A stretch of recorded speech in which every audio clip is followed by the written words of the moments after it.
মুগের ডাল করবো আমি। মুগের ডালটা ভেজে বসিয়ে দিয়েছি। এবার পেঁপে আর মিষ্টি আলু দিয়ে দিয়েছি, আমার রাঙ্গালু। আর এতই গরম, পাকা চালাই রান্না করতে হচ্ছে বলে এতে দিয়ে দিয়েছি, বুঝলেন। এবার আমার ডালটা সেদ্ধ হয়েছে, ঢেলে ফোড়ন। আমি এখন মুগ ডালটা ফোড়ন দেবো। মুগ ডাল দিয়ে করছি আলু দিয়ে, পেঁপে দিয়ে, মিষ্টি আলু। এই দেখুন ফোড়নটা দিয়ে দিলাম, দারচিনি, লঙ্কা, জিরে। এবার আদা, কাঁচা লঙ্কা দিয়ে দিলাম। আদা থেতো করে দিই, বেশি দিলে না গোল্লা হয়ে যায়। আমি পাকা চালে রান্না করি, ফোড়নের সময় পাখাটা বন্ধ করি। কার জন্য কষ্ট করবো জীবনে।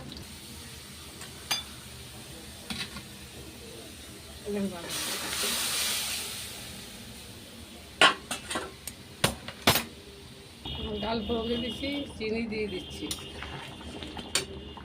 ভাজা মশলা দিয়ে দিচ্ছি, একটু ঘি দিয়ে দিয়েছি।